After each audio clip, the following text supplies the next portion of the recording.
के भविष्य। प्रिय विद्यार्थियों, आप सबको सादर नमस्कार। कैसे हैं आप सब? आशा करता हूं कि आप सब अच्छे होंगे और अपने माता पिता के सपनों को साकार करने के लिए आप सब मन से पढ़ रहे होंगे।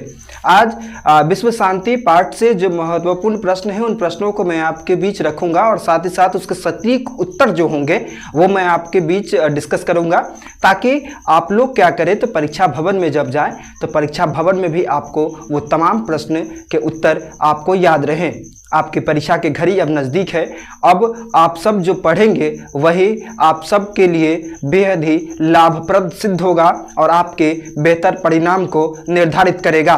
तो अभी का जो समय है वो आप सबके लिए एक गोल्डन आवर है और इस समय का सदुपयोग कीजिए और अपने माता पिता के सपनों को चार चांद लगाइए और अपने सपनों को चार चांद लगाइए। और याद रहे जो कोई भी ऐसी समस्या नहीं है जिसका समाधान संभव नहीं है। तो परीक्षा जो होता है एक समस्या नहीं बल्कि हमें खुद के परखने के लिए एक शानदार अवसर है, जिस अवसर का यदि हम सुगमतापूर्वक और मेहनत करते हुए यदि लाभ उठाएंगे तो निश्चित रूप से हमारा भविष्य शानदार होगा। तो विश्व शांति पाठ से जो महत्वपूर्ण प्रश्न है उन प्रश्नों को सुनिए। प्रथम प्रश्न है, जो विश्व शांति का सूर्योदय कब होता है?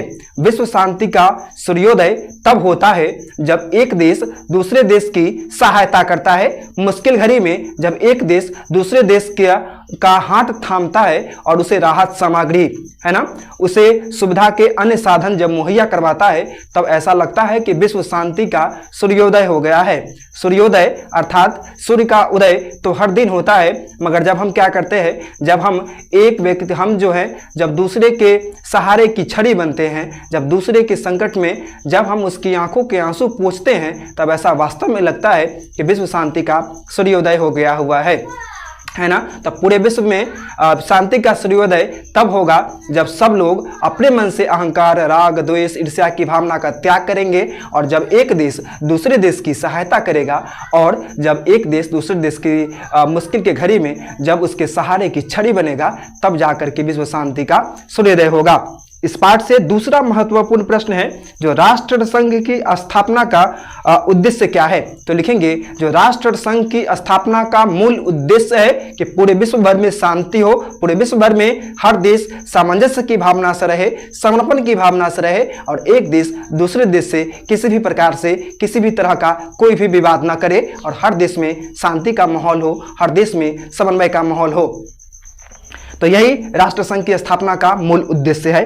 अगला महत्वपूर्ण प्रश्न है, जो विद्या अहिंसा से क्रमशः क्या क्या प्राप्त होता है? तो लिखेंगे, जो विद्या से परम तृप्ति प्राप्त होती है वहीं पर अहिंसा से परम सुख की प्राप्ति होती है। तो विद्या व अहिंसा दोनों जरूरी है कि दोनों का हमारे जीवन में होना बेहद ही जरूरी है। एक और जहां विद्या परम तृप्ति का कारक है, परम तृप्ति देने वाली है, वहीं पर जो क्या कहते हैं, ये अहिंसा जो है वो अहिंसा परम सुख देने वाला है। तो अहिंसा और विद्या इन दोनों का मार्ग अपनाते हुए, इन दोनों के मार्गों पर चलते हुए हमें अपने जीवन के हर कार्य को करना चाहिए। एक जहां परम सुख देती है वहीं दूसरी जो है अहिंसा जो है वो क्या करता है, तो वो हमारे जीवन में कहीं ना कहीं अत्यंत सुख को हमारे जीवन में भर देता है। अगला महत्वपूर्ण प्रश्न इस पाठ से, आज कौन कौन से आविष्कार विध्वंसक है? तो लिखेंगे, जो आज जितने भी आविष्कार जो कि मानव को ही कहीं न कहीं लीलने का कार्य कर रहे हैं, चाहे वो अणुबम हो, परमाणु बम हो, जितने भी अस्त्र शस्त्र हैं, वे सभी आविष्कार जो हैं सो विध्वंसक है, जो कि मानव को क्या कर रहे हैं, तो मानव का बनाया हुआ वह अस्त्र शस्त्र जो है सो मानव को ही कहीं ना कहीं समाप्त कर रहा है। तो ये जो आविष्कार है, आज आविष्कार की इस अंधी दौड़ में हमने ऐसे ऐसे वस्तुएं आविष्कार कर दी हुई हैं जो कि हमने आविष्कार तो कर दी है मगर ये हमारा ही नाश कर रहे हैं। और नाश आविष्कार करने वाले लोग तो यह समझते हैं कि मैं बेहद ही मजबूत राष्ट्र बन चुका हूं, बेहद ही मजबूत हूं, मगर कहीं ना कहीं से विश्व भर में अशांति फैलती है, अशांति के बयार होती है और कभी भी हम इस प्रकार के विध्वंसक अस्त्र शस्त्र का निर्माण करके विश्व शांति की कल्पना नहीं कर सकते हैं। अस्त्र शस्त्र विध्वंसक अस्त्र शस्त्र का निर्माण करके कोई भी राष्ट्र जो है और कभी भी सफल नहीं हो सकता है। बेशक उसे यह लगे कि हम मजबूत राष्ट्र हैं और पूरे विश्व भर में शांति की भी हम कल्पना नहीं कर सकते हैं। जब तक हम अस्त्र शस्त्र खतरनाक अस्त्र शस्त्र का निर्माण करते रहेंगे। तो आज वे आविष्कार काफी विध्वंसक है, जैसे जैविक अस्त्र शस्त्र है ना, अणु बम है, परमाणु बम है। तो ये अस्त्र शस्त्र का जिन अस्त्र शस्त्रों का निर्माण किया जा रहा है, ये आविष्कार काफी विध्वंसक है।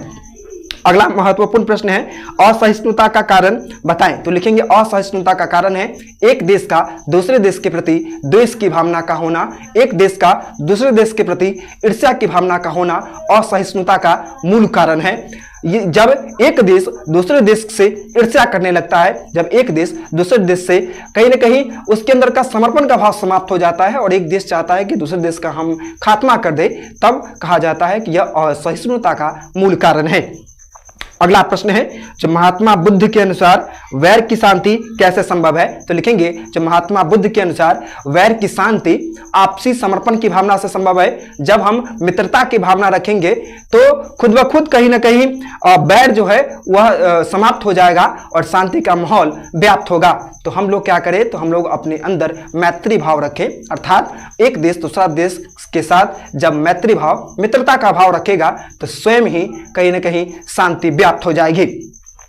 अगला महत्वपूर्ण प्रश्न, वसुधैव कुटुंबकम की अवधारणा क्यों आवश्यक है। तो लिखेंगे, वसुधैव कुटुंबकम की भावना इसलिए आवश्यक है क्योंकि जब पूरी वसुधा को, पूरी पृथ्वी को, पूरी दुनिया को जब हम एक परिवार मान करके चलेंगे तो कोई भी व्यक्ति ऐसा नहीं होता है जो अपने परिवार का अहित चाहता है।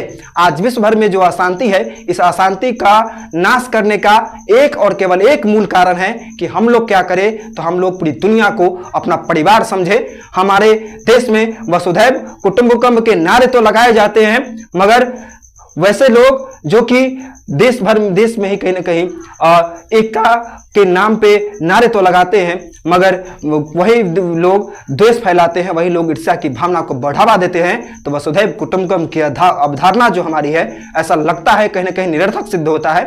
तो जब हम पूरी दुनिया को अपना परिवार मान करके चलेंगे तो निश्चित रूप से वसुधैव कुटुंबकम की यह अवधारणा पूरे विश्व भर में शांति स्थापित कर सकती है और हम लोग शांति भरे माहौल में सांसें ले सकते हैं और अपने जीवन में हर क्षेत्र में सफलता अर्जित कर सकते हैं। इस पाठ से अगला महत्वपूर्ण प्रश्न है, विश्व अशांति का कारण क्या है। तो लिखेंगे, जब विश्व अशांति का मूल कारण है कि हमारे देश में एक देश के लोग या फिर अन्य देश के लोग ही क्या करते हैं, तो एक देश दूसरे देश के साथ ईर्ष्या की भावना से ग्रसित हैं, द्वेष की भावना से ग्रसित हैं। तो यही विश्व में अशांति का मूल कारण है। हर देश दूसरे देश की सफलता को देख करके जल रहा है। हर देश, एक देश दूसरे देश की खात्मा करने के लिए अनेक प्रकार के विध्वंसक हथियारों का निर्माण कर रहा है। तो यही विश्व भर में अशांति का मूल कारण है। अगला महत्वपूर्ण प्रश्न, असहिष्णुता का कारण और निवारण बताएं। तो लिखेंगे, असहिष्णुता का मूल कारण है एक देश का दूसरे देश के साथ ईर्ष्या की भावना का होना, और इसका निवारण एकमात्र उपाय यही है कि हम लोग अब एक देश दूसरा देश के साथ क्या करें, तो मैत्री भाव रखें, मित्रता का भाव रखें। एक देश के प्रति दूसरे देश के अंदर करुणा हो, दूसरे देश का एक दूसरे देश के प्रति करुणा हो। तो इस प्रकार जब एक देश का दूसरे देश के प्रति करुणा की भावना होगी, समर्पण की भावना होगी, दयालुता की भावना होगी, तो निश्चित रूप से असहिष्णुता का निवारण भी हो जाएगा। तो इस पाठ से जो महत्वपूर्ण प्रश्न थे, उन महत्वपूर्ण प्रश्नों को मैंने आपके बीच रखा। आप सब मन से पढ़ते रहिए और भविष्य में शानदार सफलता अर्जित कीजिए। माँ सरस्वती भगवती आप सब बच्चों के ऊपर सहाय रहें, यही प्रार्थना मैं माँ सरस्वती भगवती से हर दिन करता हूँ, हर क्षण करता हूँ। धन्यवाद।